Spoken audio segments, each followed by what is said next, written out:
예, 가톨릭 교회 교리서 2558항부터 같이 보도록 하겠습니다.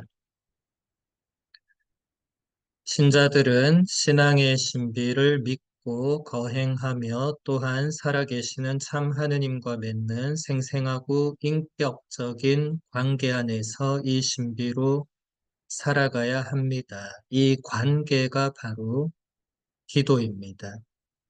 저에게는 기도가 마음의 약동이며 하늘을 바라보는 단순한 눈길이고 기쁠 때와 마찬가지로 시련을 겪을 때에도 부르짖는 감사와 사랑의 외침입니다. 아기 예수의 성녀 데레사, 우리가 잘 알고 있는 소아 데레사 성녀의 자서전의 한 부분을 교리서가 인용하고 있습니다. 기도가 무엇이냐고 많은 신자들이 묻고 또 누군가가 그렇게 물어올 때 답하기가 참 애매할 때가 많죠, 그렇죠? 교리서가 아주 핵심적으로 기도에 대한 정의를 우리에게 알려주고 있는데 살아 계시는 참 하느님과 맺는 생생하고 인격적인 관계가 바로 기도다. 그래서 소아데레사 성녀가 자서전에 썼던 부분, 바로 이 부분을 표현한 거죠. 살아계신 참 하느님과 맞는 생생하고 인격적인 관계가 무엇이냐. 데레사 성녀가 지금 이렇게 얘기하죠. 저에게는 기도가 마음의 약동이고 하늘을 바라보는 단순한 눈길이고 기쁠 때와 마찬가지로 시련을 겪을 때에도 부르짖는 감사와 사랑의 외칩니다. 그러니까 하느님과 맺고 있는 그 생생하고 인격적인 관계, 그냥 나와 너의 관계를 말하겠죠. 나와 그의 관계, 나와 어떤 다른 피조물의 관계, 이게 아니고 나와 너의 관계.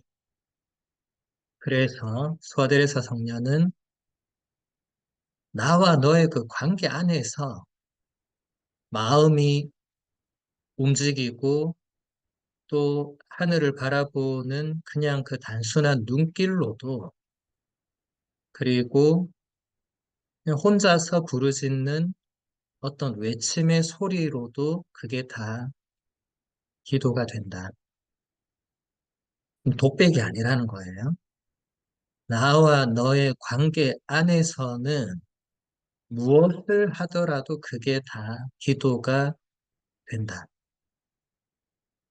그래서 심지어 프란치스코 교황님은 성체조배를 설명하실 때 감실 앞에서 졸아도 된다. 이런 농담 아닌 표현을 농담처럼 하셨어요.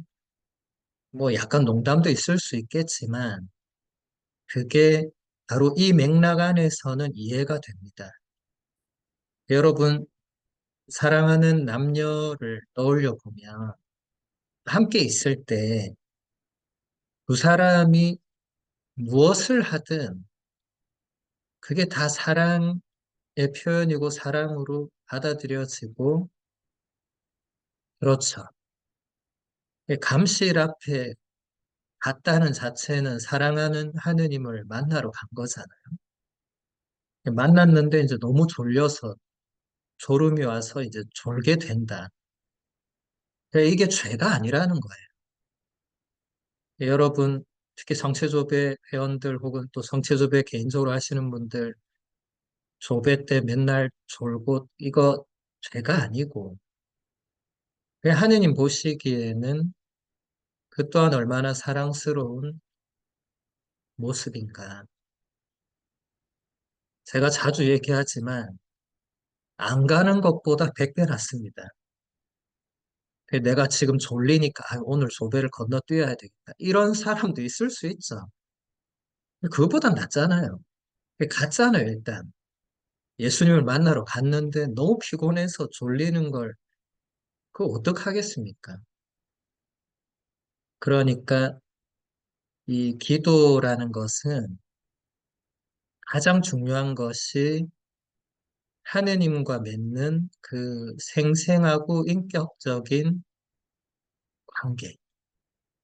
이 관계를 살아내는 것이 우리 신앙인들이 해야 될 가장 중요한 본질적인 일입니다. 2559항 이어서 보겠습니다. 기도는 하느님을 향하여 마음을 들어 높이는 것이며 하느님께 은혜를 청하는 것입니다. 겸손한 사람은 드높여집니다. 겸손은 기도의 초석입니다. 겸손은 기도의 선물을 무상으로 받기 위한 마음가짐입니다. 인간은 하느님께 비는 거린이기 때문입니다. 이번 항은 교부들을 두 분이나 인용하고 있습니다.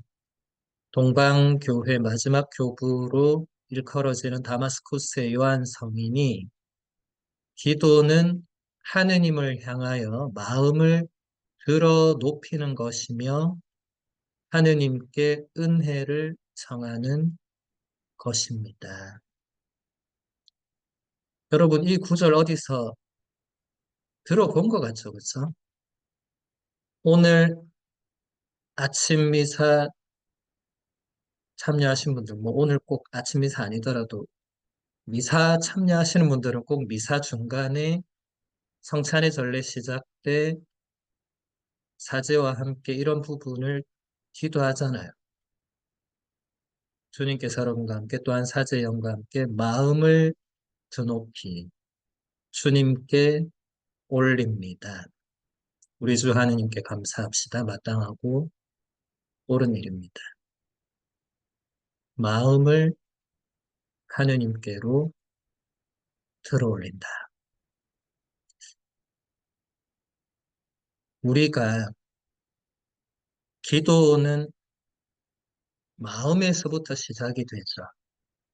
그것을 입으로 소리 내거나 행동으로 표현하거나 아니면 그런 말이나 행동을 하지 않아도 마음으로 기도할 수 있죠.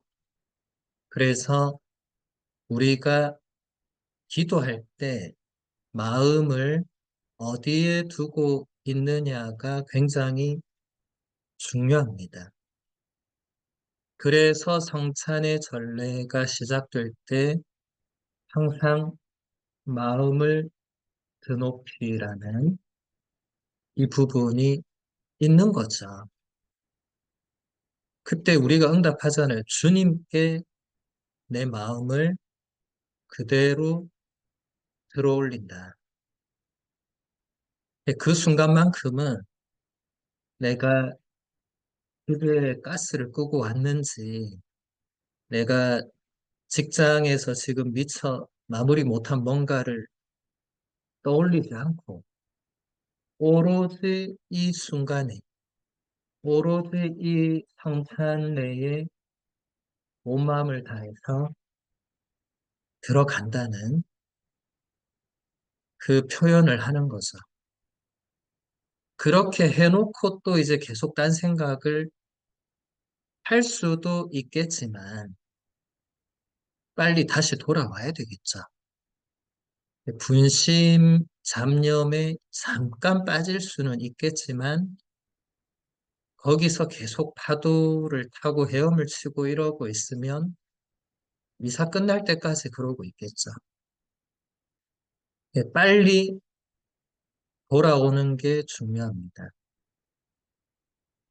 그 다음, 요리서는 겸손에 대해서 지금 계속 얘기를 하고 있죠. 지금 보시면 겸손한 사람은 드높여진다. 겸손은 기도의 초석이다. 겸손은 기도의 선물을 무상으로 받기 위한 마음가짐이다. 겸손, 겸손, 겸손 세 번이나 반복해서 나오고 있습니다. 훌륭한 학생들은 반복되면 이게 뭔지 알고 있어요. 반복되는 것이 가장 중요한 겁니다. 그러니까 기도에서 인간 편에서, 우리 편에서 취해야 하는 가장 중요한 자세는 겸손이라는 거예요. 왜냐하면 아우구스티노 성인이 잘 표현한 대로 인간은 하느님께 비는 거린이기 때문에 그렇다. 여러분, 걸인 한번 생각해 보죠. 국어를 하는 분이죠. 왜 국어를 합니까? 가진 게 없으니까. 그리고 그걸 가질 수 있는 지금 상태, 상황, 능력이 안 되니까 도움을 청하잖아요. 간절하게. 우리도 마찬가지라는 거예요. 우리가 스스로 의롭게 되거나 우리가 스스로 은총을 충만히 우리 자신에게 나누어 주거나 우리가 스스로 복된 상태로 들어가거나 안 되죠. 이건 전부 다 하느님께서 주셔야 가능한 거죠. 그러니까 우리는 우리 힘으로는 안 되는 뭔가를 간절하게 구걸할 수밖에 없어. 그런데 구걸하는 사람이 겸손하지 않고 간절하지 않고 내놔라고. 그렇게 할 때 여러분 그 내놓으라는 사람한테 알고 여기 있습니다. 그렇게 갖다 바치는 사람 없죠, 그렇죠? 일단 겸손하지 못하면 교만하며 빌, 빌지 않겠죠. 구걸하지 않겠죠. 기도하지 않겠죠. 기도하지 않는 사람들은 이 겸손이 부족하거나 빠져 있다는 것을 아셔야 됩니다. 물론 영적 게으름과 나태함으로 기도하지 않을 수 있지만, 그래서 여러분 항상 식별이 중요한데, 제가 볼 때는 많은 경우에 기도하지 않는 분들은 영적 게으름, 나태함 이 수준이 아니고 교만한 분들이 많아요. 본인은 잘 모를 수 있어요. 그냥 본인이 스스로 교만한지 겸손한지 그걸 또 판단하기가 어렵죠. 판단하는 순간 또 교만이 들어가기 때문에 잘 모릅니다.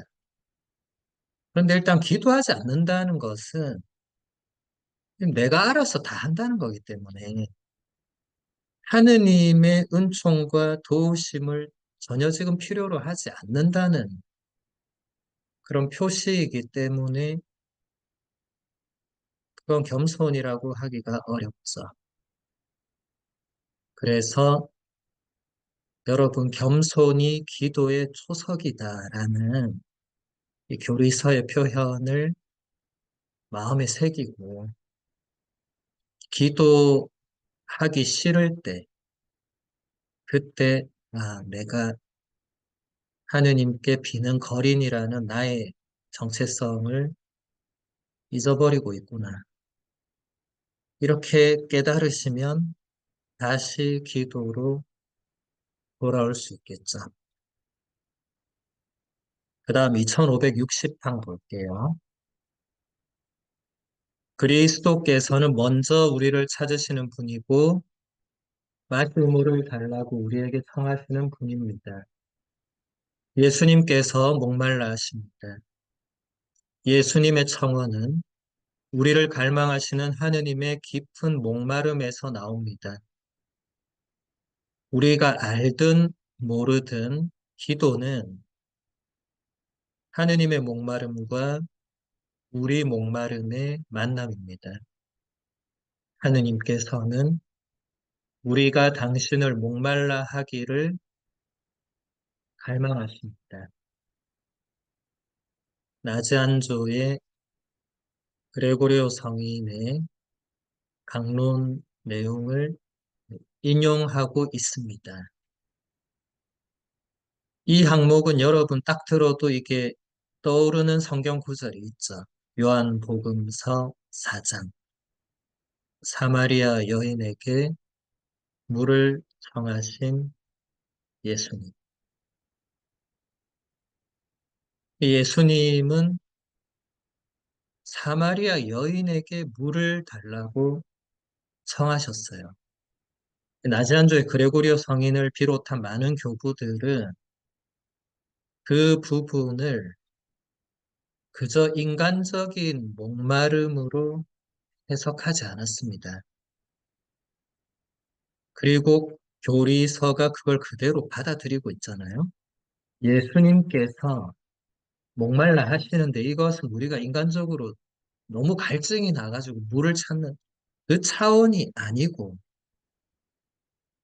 영적인 차원, 구원의 차원에서 모든 영혼을 구원하기를 목말라 하시는 그 하느님의 목마름과 또 우리의 목마름이 있어야 되겠죠. 아까 거린하고 다 연결되는 부분이 있어. 간절함이 있어야 되는데 사실 그게 없으면 기도를 안 하겠죠. 하더라도 대충 하겠죠. 내가 지금 간절하지 않고 내가 지금 별로 뭐 그렇게 하느님이 필요하지 않다고 느낀다면 굳이 그렇게 뭘 간절히 목말라고 이러지 않겠죠. 그래서 많은 분들이 건강하고 별일 없을 때는 그렇게 기도하지 않다가 갑자기 무슨 사고를 겪거나 갑자기 아프거나 갑자기 시련이 찾아오면 기도하죠. 목말라지죠. 큰일 난 거죠. 이게 평소에 그렇게 되면 참 좋을 텐데 평소에 그렇게 되지 않는 우리들이 있죠. 그래서 마지막 문장 보면 하느님께서는 우리가 당신을 목말라 하기를 목말라 하신다. 그레고리오 성인의 아주 수사학적 기법이 돋보이는 문장인데 그레고리오 성인은 이미 살아있을 때 신학자라는 그런 경칭을 부여받을 정도로 탁월한 분이셨죠. 하느님은 우리가 당신을 간절히 찾고 목말라 하기를 또 목말라 하신다. 여러분, 요한복음 1장에 보면 예수님의 첫 제자를 부르시는 그 장면 기억하실 거예요. 세례자 요한의 두 제자가 예수님을 따라갑니다. 그때 예수님께서 그 두 제자에게 무엇을 찾느냐라고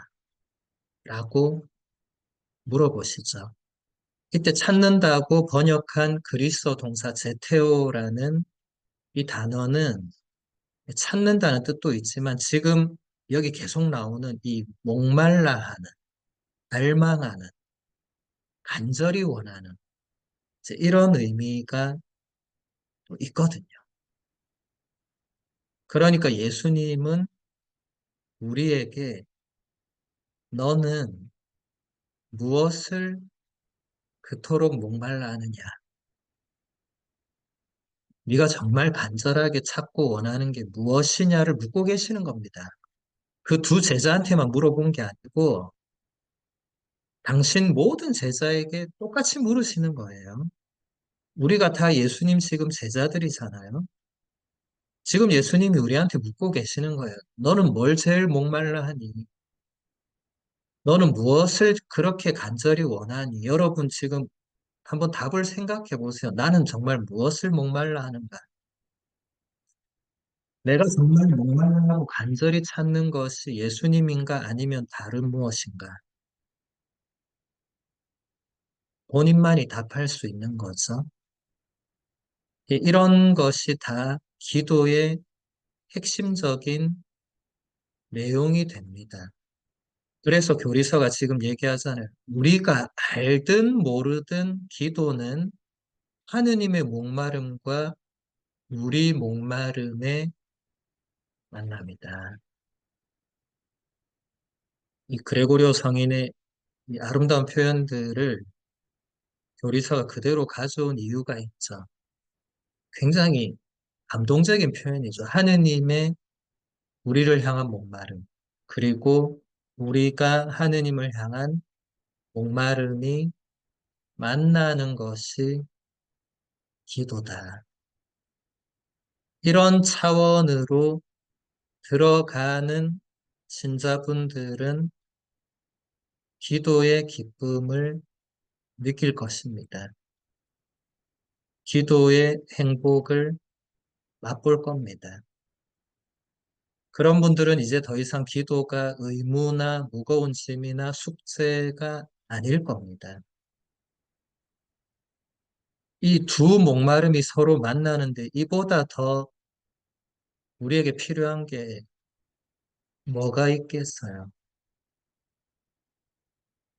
그래서 우리가 지금 기도를 잘 안 하시는 분들, 그리고 기도가 잘 안 되시는 분들, 또 기도를 숙제나 짐이나 그렇게 느끼시는 분들, 그런 분들은 내가 정말 간절히 찾고 바라는 게 무엇인가를 먼저 한번 생각해 볼 필요가 있습니다. 하느님이 1번이냐 아니냐 이제 이 차원으로 가는 거죠. 우리가 지난 시간들에 배웠던 그 십계명에서도 첫 번째가 하느님이 첫째 자리에 있어야 된다는 바로 그거였는데 그렇지 않을 때 이제 다른 이런 차원도 다 밀릴 수밖에 없는 거예요. 하느님이 나의 첫 자리에 계시지 않는다면 이런 목마른 간절함도 대상이 하느님이 아니겠죠. 첫 자리에 있는 그 무언가거나 그 누군가겠죠. 하느님은 저 뒤에 한 5, 6위에 있거나 뭐 10위권 밖에 있거나 아니면 순위에 없거나 그렇겠죠. 그게 결국 기도를 결정하는 겁니다. 그 다음 2562항 보겠습니다. 인간의 기도는 어디에서 나오는가? 기도를 드리는 표현 수단이 어떠한 것이든 몸짓이든 말이든 온 몸으로 기도하는 것입니다. 그러나 기도가 솟아나오는 곳을 가리킬 때 성경은 때때로 그곳이 영혼이나 정신이라고 하지만 마음이라고 하는 경우가 훨씬 많습니다. 1000번 이상. 마음이 기도하는 것입니다. 마음이 하느님에게서 멀리 떨어져 있으면 기도의 표현은 무의미한 것이 됩니다. 그래서 예수님께서도 너희는 기도할 때 빈말을 되풀이하지 마라. 그렇게 하셨잖아요. 사람들은 기도할 때 말 많이 하면 참 간절하네. 이렇게 생각할 수 있지만 그거 아니라고 분명하게 가르쳐 주셨잖아요. 말이든 행동이든 마음에서 우러나오는 거기 때문에 마음이 중요한데 여기서도 마지막에 보시면 마음이 하느님에게서 멀리 떨어져 있으면 기도할 때 어떤 아름다운 표현, 어떤 감동적인 표현을 다 사용하더라도 그건 하나도 의미가 없다. 그렇다면 우리가 기도할 때 혹은 기도하기 전에 혹은 자신을 돌아볼 때 성찰할 때 내 마음이 하느님께 가까이 가 있는지 아니면 멀리 떨어져 있는지를 보면 되겠다. 마음에서 모든 것이 나오고 모든 것이 결정되다. 하느님은 마음을 보시는 분입니다. 또 우리 마음을 아시는 분이죠. 그래서 우리 마음이 하느님에게서 멀어져 있으면 몸은 성당을 늘 가더라도 마음이 하느님에게서 멀어져 있으면 하느님은 그것을 아시겠죠. 우리 마음이 어디에 가 있는가? 우리 마음이 가 있는 곳에 우리가 찾는 보물이 있겠죠. 우리가 찾는 보물이 하느님인가? 아니면 다른 무엇인가? 그게 세속적인 것인가? 아니면 천상의 것인가? 늘 우리 자신을 돌아볼 필요가 있습니다. 2565항 보겠습니다. 신약 성경에서 기도는 하느님의 자녀들이 무한히 선하신 성부와 그분의 아들 예수 그리스도와 성령과 맺는 생생한 관계입니다. 하늘나라의 은총이란 거룩하고 고귀하신 삼위일체 하느님과 인간의 마음이 온전히 결합되는 바로 그것입니다. 그러므로 기도 생활이란 평소에 지극히 거룩하신 하느님의 면전에서 지내는 것이며 그분과 일치를 이루는 것입니다. 신약 성경에서 드러나는 기도도 결국은 하느님과 예수 그리스도와 성령과 우리가 맺는 생생한 관계라고 교리서가 분명하게 가르쳐주고 있습니다. 지금 관계가 계속 반복되잖아요. 이 관계가 기도의 바탕이자 본질이 되는 겁니다. 하느님과 삼일체 하느님과 내가 관계를 맺고 있지 않으면 그 뒤에 나오는 뭔가는 그게 기도가 될 수가 없는 거예요. 우리는 세례를 받으면서 하느님의 자녀가 되죠. 하느님을 아버지로 부르고 모시게 되죠. 그러니까 우리는 하느님과 부자 관계, 부녀 관계, 가족 관계를 맺게 되는데 우리가 세례받고 난 이후에 정말 그렇게 살고 있는가? 하느님이 정말 나에게 아버지이신가? 이제 이런 것을 생각해 봐야 되겠죠. 그래서 우리가 하느님께 청하는 은총은 우리가 청하는 건 다른 뭔가가 있을 수 있겠지만 여기 그레고리오 성인의 설명을 보면 삼위일체 하느님과 인간의 마음, 우리의 마음이 온전히 결합되는 것이 은총이다. 다른 나머지 것들은 다 부차적인 거란 거죠. 하느님과 내가 마음으로 결합되는 것이 가장 큰 은총이고 그게 은총의 핵심이고 그게 이루어지면 나머지 인간적인 것, 세속적인 것들은 그렇게 중요한 것이 아닙니다. 그래서 교리서 여기 마지막 문장도 보면 기도 생활이란 평소에 하느님 면전에서 지내는 것이고 하느님과 일치를 이루는 것이다. 평소에 이 표현을 눈여겨봐야 될 것입니다. 기도는 미사 때만 혹은 내가 딱 정해놓은 그 시간에만 물론 그것도 중요한 기도지만 그 외에 평소에 그냥 내가 평범하게 일하고 활동하고 살아갈 때에도 하느님의 면전에서 지내고 그분과 일치를 이루도록 노력하는 게 기도 생활이란 겁니다. 그러니까 기도 따로, 생활 따로, 미사 따로, 내 삶 따로, 이런 게 아니라는 거예요. 하느님과 일치하는 데 있어서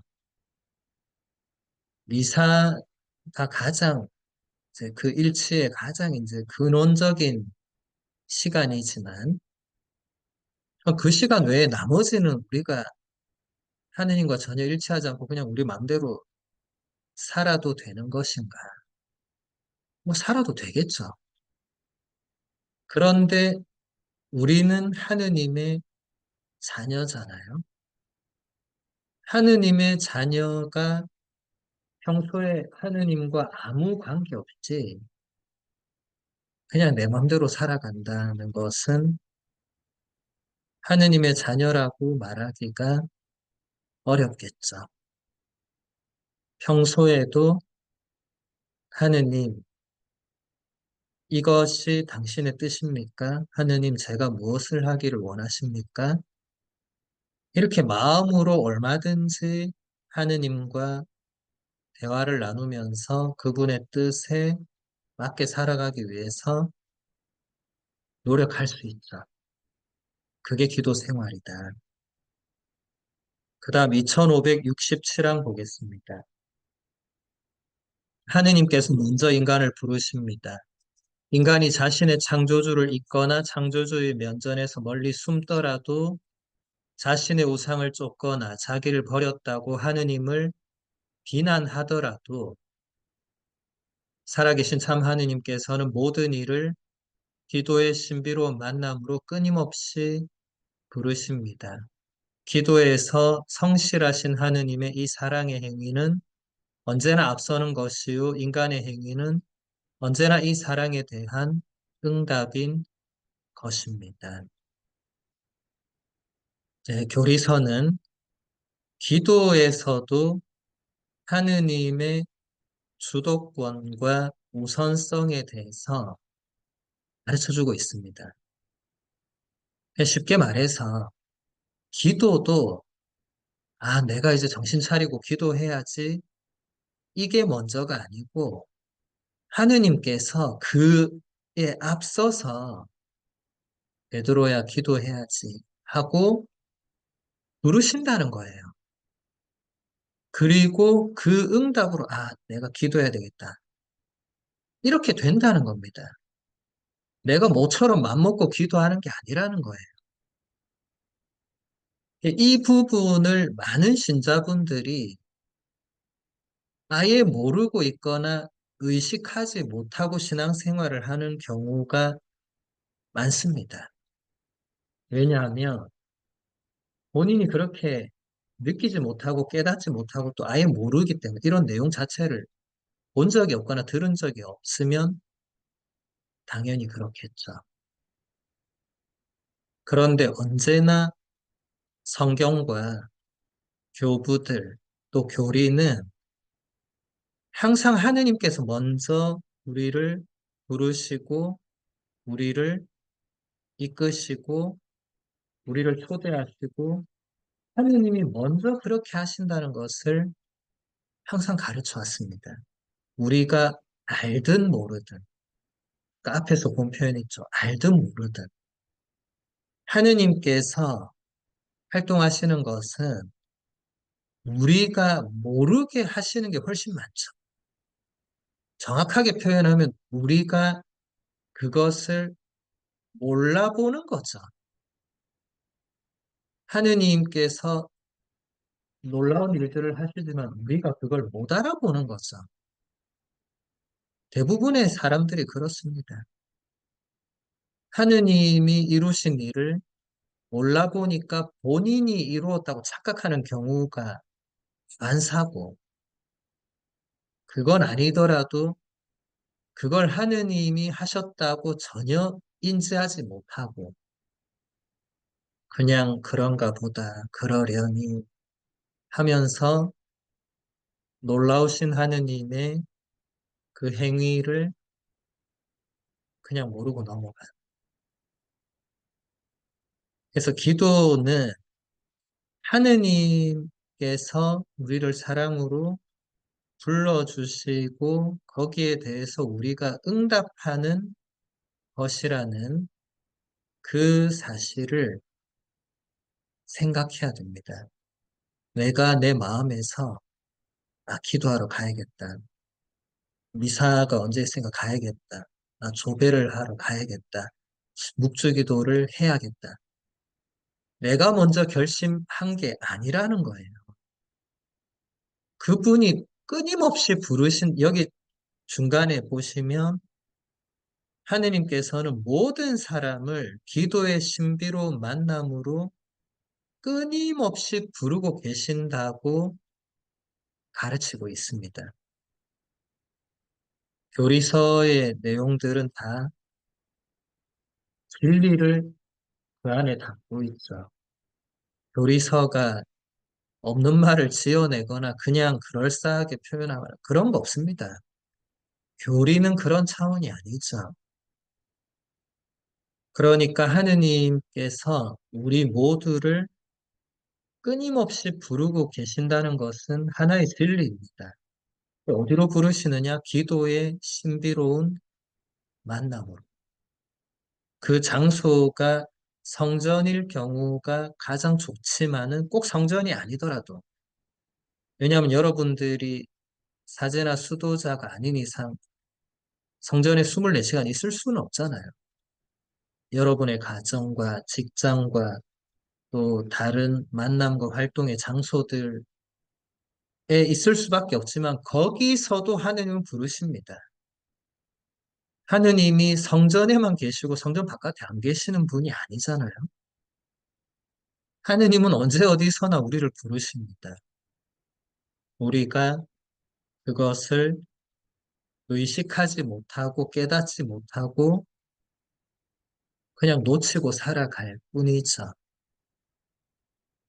그래서 우리가 기도를 한다는 것은 언제나 하느님의 그 부르심에 하느님께서 우리를 만나자고 하신 초대에 응답하는 겁니다.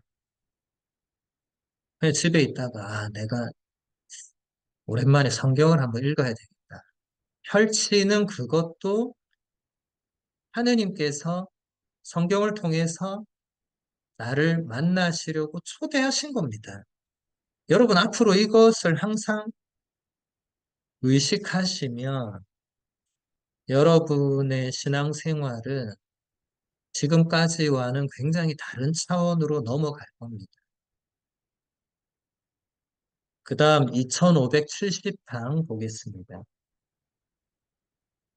하느님께서 아브라함을 부르시자 그는 주님께서 분부하시는 대로 곧바로 길을 떠납니다. 그의 마음은 전적으로 말씀을 따랐으며 그는 순종했습니다.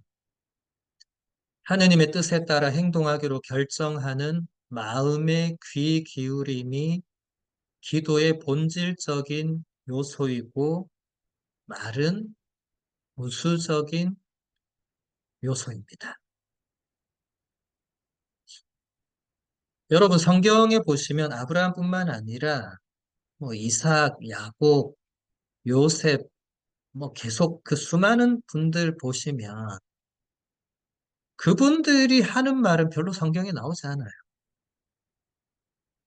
특히 예수님의 양부였던 요셉 성인 같으면 아예 그 말 한마디도 언급이 안 돼 있잖아요. 그럼 그분들이 하나님께 기도할 때 말 안 하고 그냥 마음속으로 기도했는가? 아니겠죠. 아니지만 성경이 그것을 다 기록하지 않은 이유가 바로 여기 지금 나오는 대로 말은 부수적인 요소일 때가 많고 기도에서 본질적인 요소는 하느님의 뜻에 따라서 행동하기로 결정하는 그 마음의 귀 기울임이다. 그리고 그것을 잘 보여준 대표적인 인물로 지금 아브라함을 여기서 예를 들고 있습니다. 하느님께서 아브라함을 부르시자 아브라함은 주님께서 분부하신 대로 길을 떠났죠. 그 마음은 전적으로 하느님 말씀을 따르고 순종하는 마음이었다. 아브라함에게만 이런 일이 일어나는 것은 아닙니다. 우리 모두에게도 일어나는 일인데 우리가 아브라함처럼 하느냐 아니면 다르게 응답하느냐가 그걸 결정하겠다. 하느님 말씀과 하느님의 뜻에 온전히 순종하는 것이 중요합니다. 그러면 하느님의 뜻이 무엇인지를 아는 게 또 중요하겠죠. 그래야 거기에 순종할 수가 있잖아요. 하느님의 뜻을 잘 모르면 순종이 안 될 것이고, 아니면 하느님 뜻 아닌 뭔가로 순종할 수도 있으니까, 하느님의 뜻을 아는 것이 또 중요하겠죠.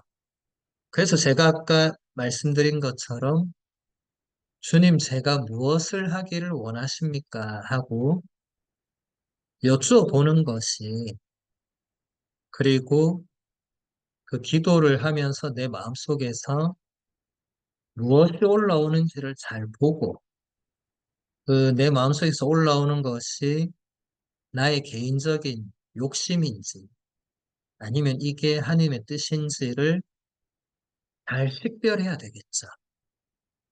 내가 식별하기가 어려우면 더 기도해보고, 그래도 어려우면 이제 영적 지도자에게 도움을 청해야 되고, 영적 지도자가 안내해 주는 대로 순종해야 되겠죠. 순종하는 것은 쉽지 않습니다. 왜냐하면 그게 내 뜻과 다를 경우가 많기 때문에 그렇거든요. 내가 생각할 때는 이렇게 하는 게 하나님 뜻인 것 같은데, 영적 지도자가 다른 뭔가를 말할 때가 있어요. 그럴 때 영적 지도자를 따라가야 됩니다. 그래서 영적 지도자가 굉장히 중요합니다. 눈먼 사람을 인도할 수 없다고 예수님께서 분명히 말씀하셨죠.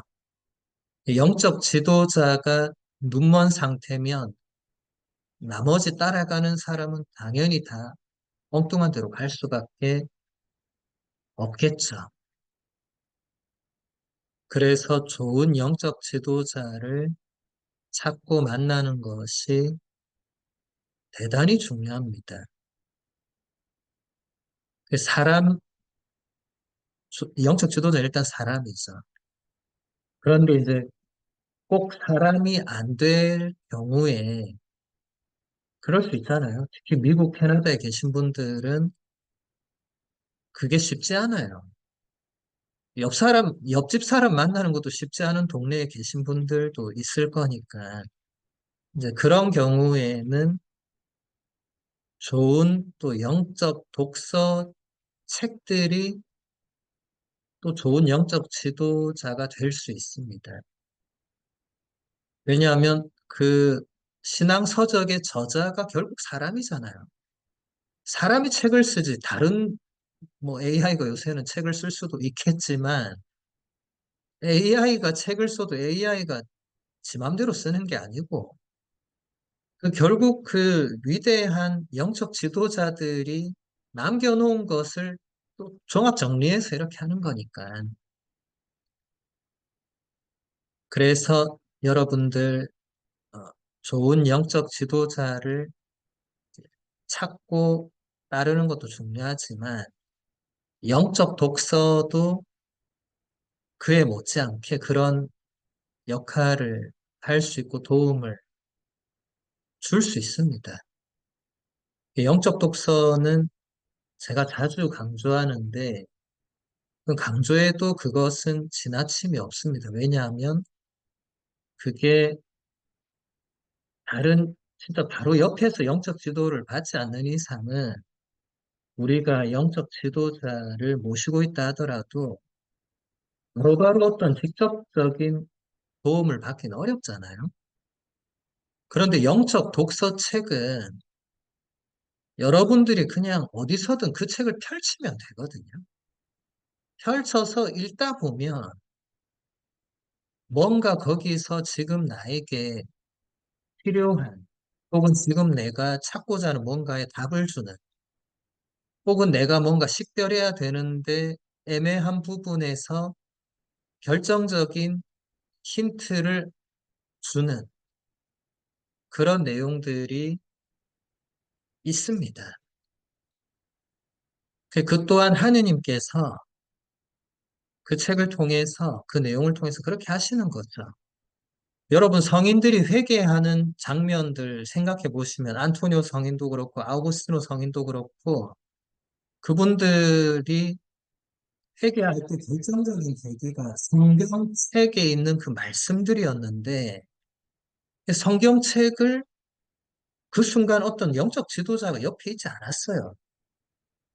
그러니까 성경책을 펼쳐서 어떤 말씀을 듣고 이 말씀대로 내가 살아야겠구나라고 깨닫게 되는 성경책의 저자는 하느님이시잖아요. 하느님의 영적 지도를 받는 거잖아요. 그러니까 성경책뿐만 아니고 성경책 외에도 여러분이 영적 독서를 하는 것은 매우 중요합니다. 매일 10분이라도 영적 독서를 하시는 게 좋습니다. 우리, 아, 우리나라 16세기 격언에 일일 부독서 구중생형극이라는 그 말이 그 교과서 같은 책에 나오는데 다 여러분 아시는 표현이잖아요. 하루라도 책을 읽지 않으면 입안에 가시가 돋친다. 하루라도 영적 독서를 하지 않으면 우리 영혼 안에 그런 가시가 돋치겠죠. 하루에 10분이라도. 안 되면, 정 안 되면 잠들기 전에 하루 한 페이지라도, 한 몇 줄이라도 그 읽는 것이 여러분들의 영성 생활에 아주 유익합니다. 하루에 정말 성경이나 영적 독서를 단 한 줄도 읽지 않고 그냥 하루를 보내는 그런 하루는 없어야 되겠다. 그 다음 2574만 보겠습니다. 야곱은 그의 형 에사우와 맞서기 전에 신비로운 어떤 분과 밤새도록 싸웠는데 그분은 그 싸움에서 자신의 이름을 밝히기를 거절했습니다. 그러나 동틀 무렵에 그분은 떠나기 전에 야곱에게 복을 빌어 주었습니다. 교회의 영적 전승은 이 이야기를 기도의 상징으로 곧 신앙의 싸움과 끈기의 승리로 이해해 왔습니다. 제가 어젠가 그젠가 보내드린 베네딕토 교황님의 그 기도 그 책에서도 교황님이 이 부분을 해설을 하시죠. 성경에 나오는 이야기들은 그냥 이솝 우화나 전래동화나 그리스 로마 신화와 같은 얘기들이 아닙니다. 그 모든 이야기들은 다 그 안에 어떤 의미가 담겨 있는데 야곱이 밤새도록 신비로운 어떤 분과 씨름을 한 그 내용이 바로 기도의 상징이다. 신앙의 싸움과 끈기의 그 승리다. 이게. 기도하는 것은 하느님과 이렇게 밤새도록 끊임없이 씨름하는 거다. 여러분, 우리가 부부도 연인도 서로 다투고 싸우고 하잖아요.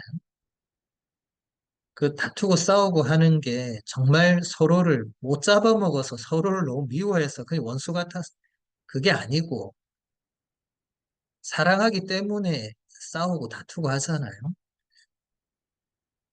우리가 기도할 때도 마찬가지죠. 하느님의 뜻을 알기 위해서 그냥 가만히 있는데 하느님의 뜻을 알게 되는 그런 경우는 거의 없다는 것을 여러분도 잘 알고 있을 겁니다. 끊임없이 하느님과 씨름할 수밖에 없어요. 그분의 뜻을 알려고 하다 보면. 주님, 저에게 왜 이러십니까? 라고 하면서 이 야곱이 걸어갔던 여정을 우리도 걷게 되는 겁니다. 하느님께서 우리에게 뭔가를 이렇게 주시려고 할 때 우리가 생각하는 방식대로 주시지 않습니다. 그러니까 이런 싸움 혹은 씨름 이런 게 발생될 수밖에 없죠. 여러분 어린 아이들이 여러분의 어린 자녀가 초콜릿을 방금 먹었는데 또 달라고 해서 또 줬어, 또 먹고 또 달라고 해서 그 계속 주는 부모님은 없겠죠. 안 주겠죠, 그렇죠? 한 두 개 정도 먹으면 오늘은 그만. 그럼 아이는 더 달라고, 엄마는 그만. 이 씨름이죠. 결국 그때는 모르죠. 근데 나중에 알게 되죠. 아, 그게 계속 그렇게 먹었을 때 그게 좋지 않다는 것을 알게 되죠. 우리도 그런 경우가 많습니다. 이 영적 싸움, 영적인 씨름은 야곱뿐만이 아니라 모든 성인 성녀들이 겪어왔던, 겪어야만 했던 여정입니다. 그분의 뜻을 알지 못해서 영적 어두운 밤을 지낼 수밖에 없는 그런 표현들도 우리가 영성사에서 많이 보고 배웠죠. 성인 성녀들도 겪었다면 우리도 안 겪을 수 없는 여정이고, 이게 나쁜 차원이나 단순히 시련이나 이런 게 아니고, 신앙은, 기도는 이런 요소가 반드시 포함이 된다는 거예요. 우리가 더 정화되고, 우리가 더 의롭게 되고, 우리가 더 하느님의 뜻에 맞게 되기 위해서는 그런 과정이 필요하겠죠. 우리는 끊임없이 세 속에서 그 세 속의 영향을 받으면서 살고 있죠. 오늘날은 그게 훨씬 더 강하죠.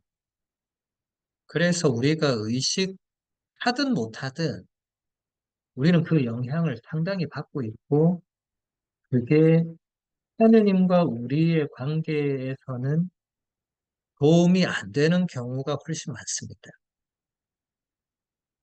그걸 우리가 의식하지 못하는 경우가 또 많고 그러니까 오늘날은 많은 신자들이 야곱처럼 이렇게 씨름하지 않아요.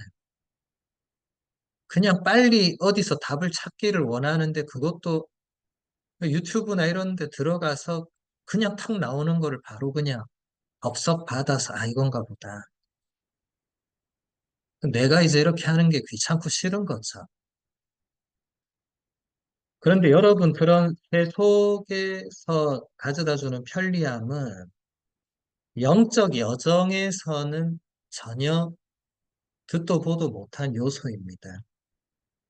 성경 속에 나오는 모든 인물들과 그 이후의 모든 성인 성녀들의 그 작품들에서 영적 편리함 이런 단어는 한 번도 제가 본 적이 없거든요. 신앙의 여정은 그런 자판기처럼 그냥 누르면 튀어나오는 이런 게 아닙니다.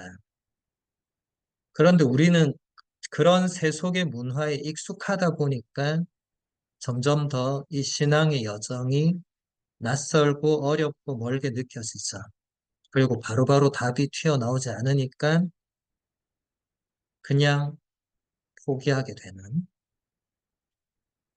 여러분, 야곱이 밤새도록 싸웠다는 그 표현이 우리가 생각해 봐야 될 측면이 있습니다.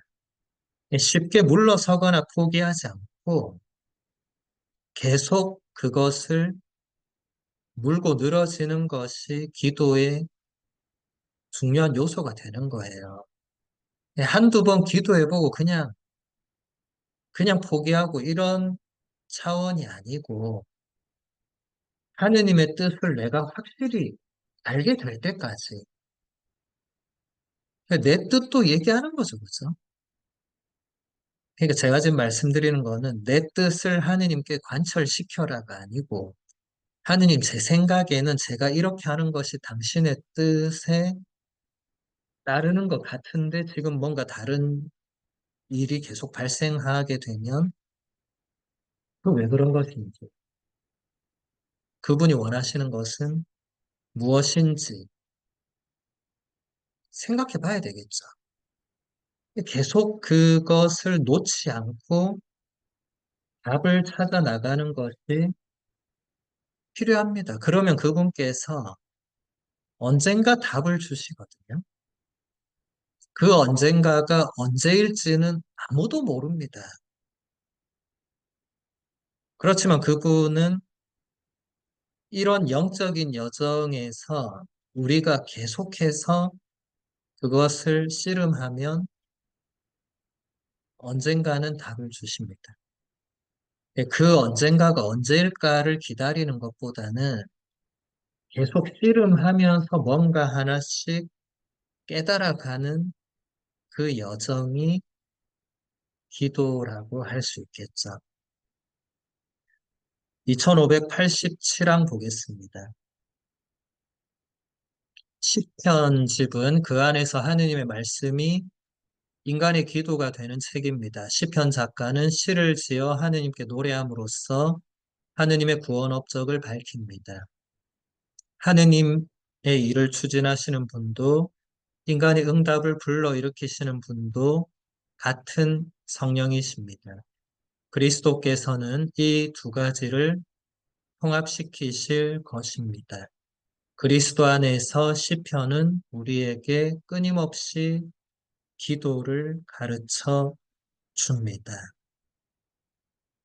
네, 150편으로 이루어진 구약의 시편은 여기 교리서가 잘 설명하는 대로 하느님의 말씀이 인간의 기도가 되는 책입니다.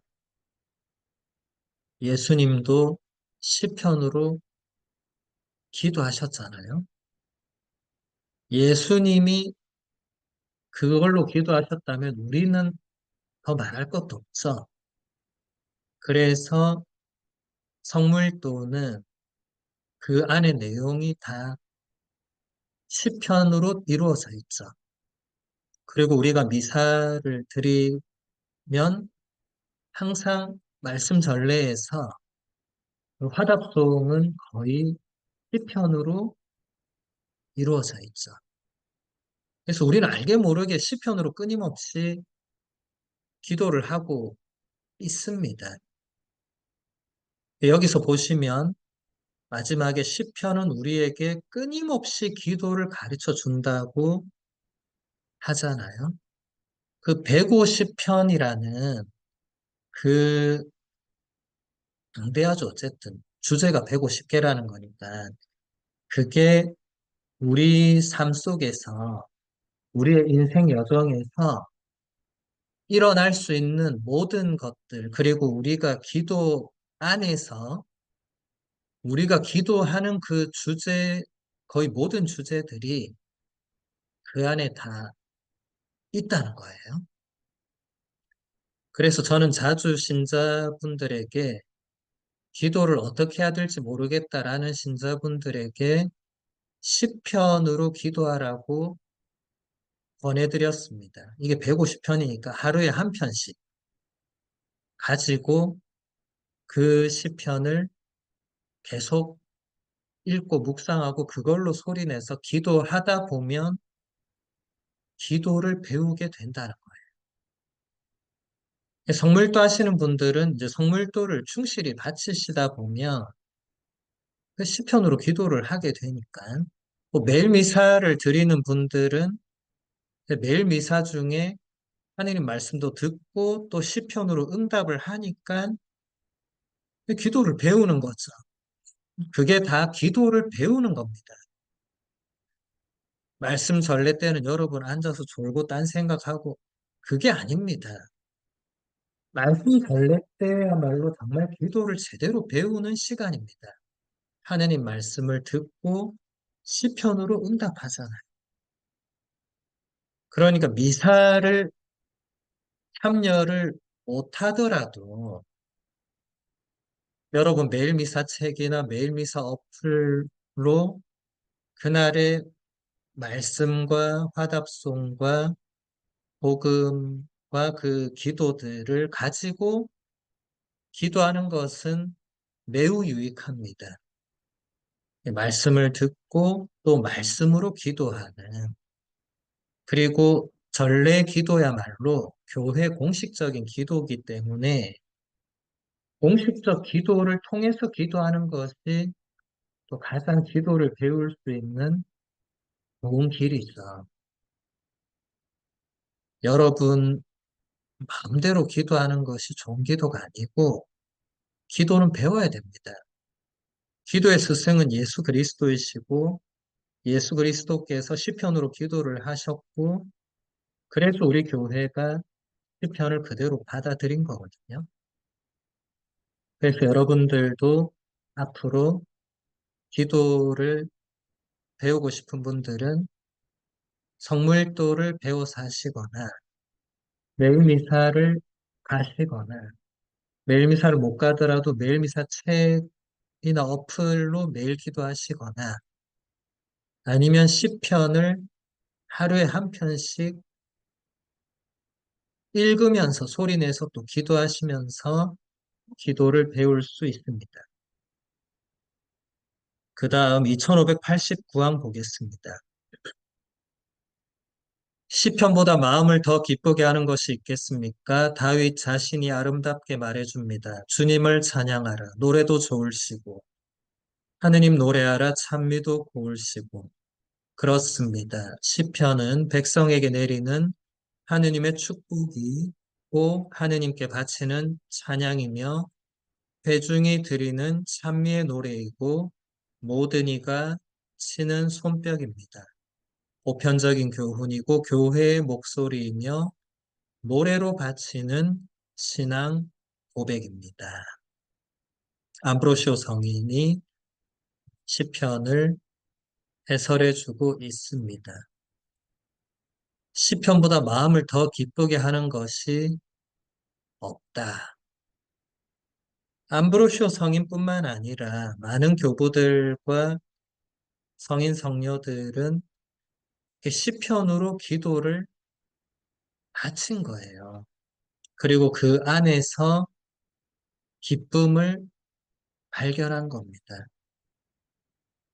이게 마지막에 보시면 암브로시오 성인이 이렇게 얘기합니다. 시편은 보편적인 교훈이고 교회의 목소리이며 노래로 바치는 신앙 고백이다. 이 문장이 거의 성물도를 교회 안에 탄생시키는데 결정적인 영향을 주었다고 볼 수 있죠. 지금 성물도는 우리 교회 안에 이제 시간 전례로 완전히 자리를 잡고 있는데 그 핵심은 그 안에 이제 시편 3개를 매 시간경마다 바치거든요. 끝기도를 제외하고. 끝기도는 이제 시편을 하나 혹은 둘만 하는데 그 외 모든 시간경은 반드시 시편 세 개가 그 가장 핵심이 됩니다. 이것이 교회의 목소리다. 내가 교회에 속해 있다면 시편으로 기도해야 되는 거예요. 그래서 성물도는 사제나 수도자만 바치는 기도가 아닙니다. 제2차 바티칸 공의회는 신자라면 누구나 성물도를 바칠 것을 적극 권장했어요. 근데 아직까지 우리나라에서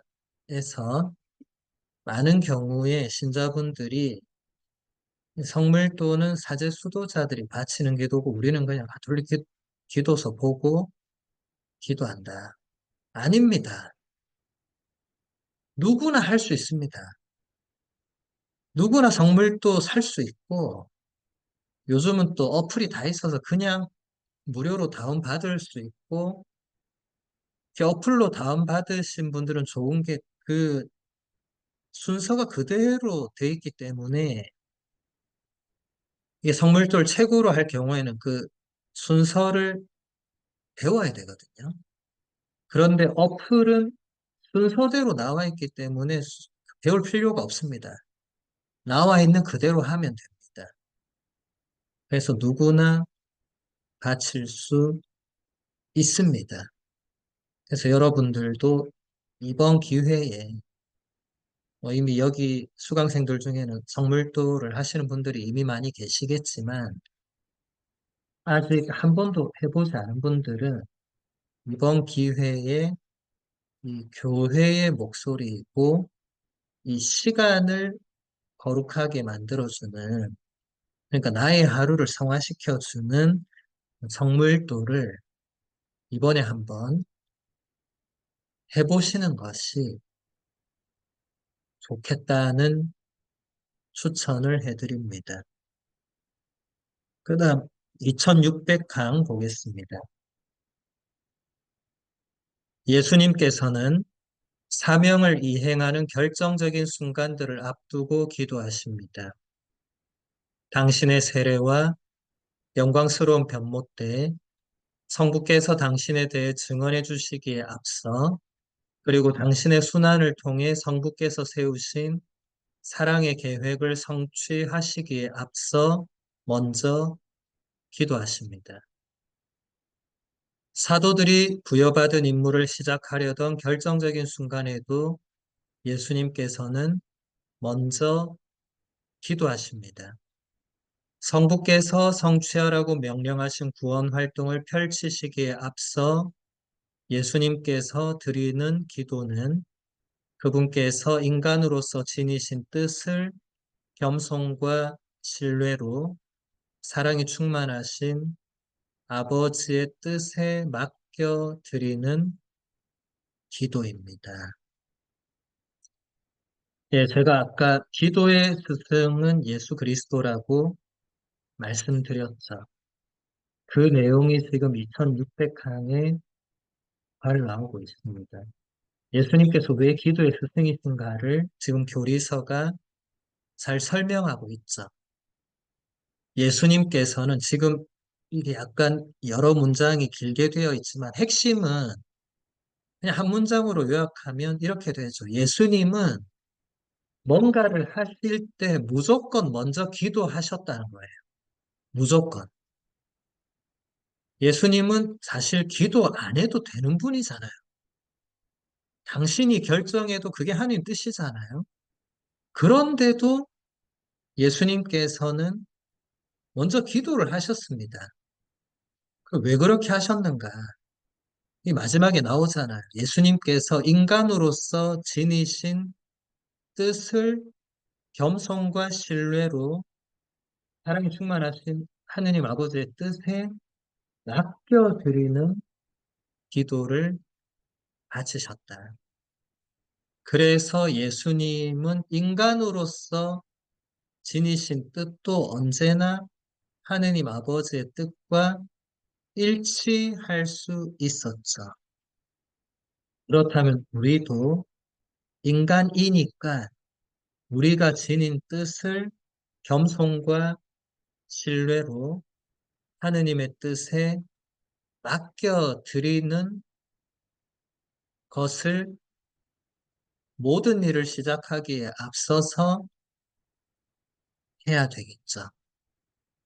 내가 계획한 일, 내가 당연히 해야 될 일, 이런 모든 것에 앞서서 하루를 시작할 때 눈을 뜨면서부터 하느님의 뜻에 오늘 하루를 맡겨드리고 직장에 출근할 때 오늘 하루 일과를 하느님의 뜻에 맡겨드리고 또 내가 개인적으로 뭔가를 할 때 그 무언가를 하느님의 뜻에 맡겨드리고 끊임없이 뭔가를 하기 전에 먼저 하느님의 뜻에 맡겨드리는 것이 기도입니다. 예수님께서 그것을 우리에게 가장 잘 보여주시고 가르쳐 주셨기 때문에 우리는 모든 일을 이렇게 해야 됩니다. 그 다음 2609항 보겠습니다. 회개하기로 결심한 마음은 믿음 안에서 기도하는 것을 배우게 됩니다. 믿음은 우리가 느끼고 이해하는 것을 초월하여 자녀로서 하느님과 일치하는 것입니다. 믿음은 사랑하는 아드님께서 성부께 나아가는 길을 열어주시기 때문에 가능합니다. 바로 예수님 자신이 길이요 문이시기 때문에 그분께서는 우리에게 찾아라 그리고 문을 두드려라 하고 요구하실 수 있습니다.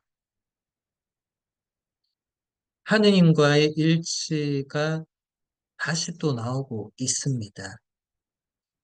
믿음이 바로 우리가 느끼고 이해하는 것을 초월해서 자녀로서 하느님과 일치하는 것이라고 잘 가르쳐 주고 있습니다.